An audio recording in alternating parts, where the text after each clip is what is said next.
ഇന്ന് നമുക്ക് നല്ലൊരു വിഭവം ഉണ്ടാക്കാം. അത് നമുക്കൊരു കൊത്തു പൊറാട്ട വെച്ചിട്ട് നമുക്കൊരു കൊത്തു പൊറാട്ട ഉണ്ടാക്കാം.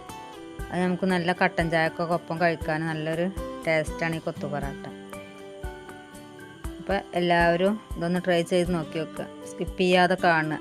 നല്ലൊരു ട്രെൻഡായിട്ട് നടക്കുന്ന ഒരു വിഭവമാണിത്. അപ്പം നമുക്കത് എങ്ങനെ ഉണ്ടാക്കാൻ നോക്കാം. അതിന് വേണ്ടിയിട്ട് നമുക്ക് ഒരു സബോള, അത് നമുക്ക് ഇതേപോലെ മുറിച്ചിട്ട് ഇതേപോലെ അരിയണം, ചെറുതാക്കി അരിയുക. പിന്നെ നമുക്ക് വേണ്ടത് 4 പച്ചമുളക്, അത് കീറുക. ഒരു തക്കാളി ചെറുതായി അരിയുക. ഇതൊക്കെ കൂടി അരിഞ്ഞിട്ട് നമുക്കൊരു ചട്ടി അടുപ്പത്ത് വെച്ച് അതിൽ 2 ടീസ്പൂൺ വെളിച്ചെണ്ണ ഒഴിച്ചിട്ട് നമുക്ക് ആ സബോള ഇതിലിട്ട് കൊടുക്കുക. അപ്പോൾ കൂടുതൽ വഴറ്റൊന്നും വേണ്ട, കൂടുതൽ കളർ മാറൊന്നും ചെയ്യണ്ട. ഇതേപോലെ ഒന്ന് ജസ്റ്റ് വാടിയാൽ മതി.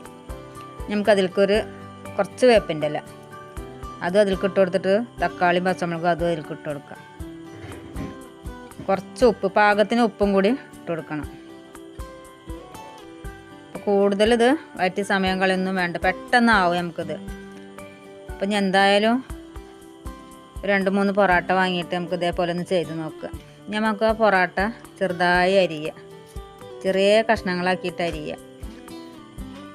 എത്രയും ചെറുതാക്കി അരിയെങ്കിൽ അങ്ങനെ ചെറുതാക്കി അരിയുക.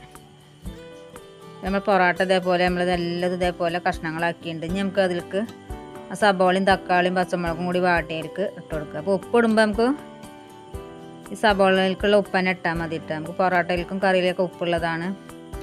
ഇനി അത് എല്ലോടും ആവുന്ന വരെ ഒന്ന് യോജിപ്പിച്ചിട്ട് ഒന്ന് ഇളക്കി കൊടുക്കുക.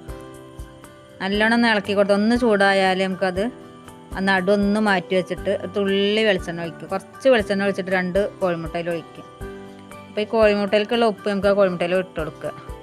നന്നായി ഇതേപോലെ ഇളക്കി കഴിഞ്ഞാൽ അതും വെന്ത് കിട്ടും.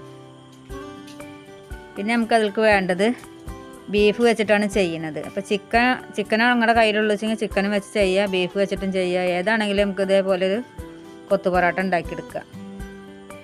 നമ്മൾ കോഴിമുട്ടയും പൊറാട്ടയും ഒക്കെ കൂടി ഒന്ന് നല്ലോണം ഇളക്കി കൊടുക്കുക. എല്ലായിടത്തൊക്കെ എത്തുന്നവരൊന്ന് ഇളക്കി കൊടുത്തിട്ട് പിന്നെ നമുക്ക് അതിലേക്ക് ഒഴിക്കണത് ചിക്കൻ കറിയല്ല, ബീഫ് കറിയാണ്.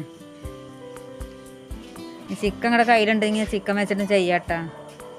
അപ്പോൾ ഈ ബീഫ് കറി ഇതിലേക്ക് ഒഴിച്ചു കൊടുത്തിട്ടുണ്ടെങ്കിൽ നമുക്കത് ഇപ്പോൾ കൂടിയിട്ടൊന്ന് ഇളക്കി കൊടുക്കാം.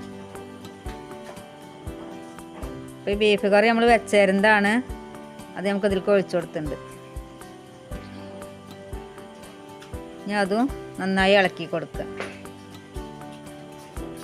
അപ്പോൾ ഇതേപോലെ കൊത്തു പൊറാട്ട ഒന്ന് നിങ്ങൾ ഉണ്ടാക്കി നോക്കുക, എല്ലാവർക്കും ഇത് ഇഷ്ടമാവും. നല്ലൊരു സംഭവമാണിത്. ഈ കോഴിമുട്ടയും ബീഫും പൊറാട്ടയും ഉള്ളി എല്ലാതും കൂടിയിട്ട് ഇതിന് ഗ്രേവിയൊക്കെ കൂടിയിട്ട് നല്ലൊരു ടേസ്റ്റാണ് ഇത് കഴിക്കാൻ. അപ്പോൾ എന്തായാലും നിങ്ങളൊന്ന് ട്രൈ ചെയ്ത് നോക്കി നോക്കുക. അപ്പോൾ നമ്മുടെ ചാനൽ ആദ്യമായിട്ട് കാണുന്നവരുണ്ടെങ്കിൽ ഒന്ന് സബ്സ്ക്രൈബ് ചെയ്യുക, ലൈക്ക് ചെയ്യുക, ഷെയർ ചെയ്യുക. നമ്മുടെ കൊത്തു പൊറാട്ടൊക്കെ ഇവിടെ നല്ലോണം എല്ലായിടത്തും യോജിപ്പിച്ചിട്ട് നമുക്കിത് റെഡി ആയിട്ടുണ്ടെങ്കിൽ നമുക്ക് അതിൻ്റെ മേലെ നമുക്ക് കുറച്ച് സബോള, കുറച്ച് മല്ലിച്ചപ്പും കൂട്ടി ഒന്ന് ഇതേപോലെ ഒന്ന് വെതറി കൊടുക്കുക. അപ്പോൾ ഈ മല്ലിച്ചപ്പും കൂടി കഴിക്കുമ്പോൾ നല്ലൊരു ടേസ്റ്റാണ് ഇതിന്, പച്ച സബോളയും കൂടിയിട്ട് കടിക്കുമ്പോൾ. അപ്പോൾ എല്ലാവരും ഇതേപോലെ ഒന്ന് ട്രൈ ചെയ്ത് നോക്കി നോക്കുക. ഇഷ്ടപ്പെടുക വെച്ചാൽ ഒന്ന് ലൈക്ക് ചെയ്യുക, ഷെയർ ചെയ്യുക. പുതിയ വീഡിയോ ആയിട്ട് വീണ്ടും കാണാം.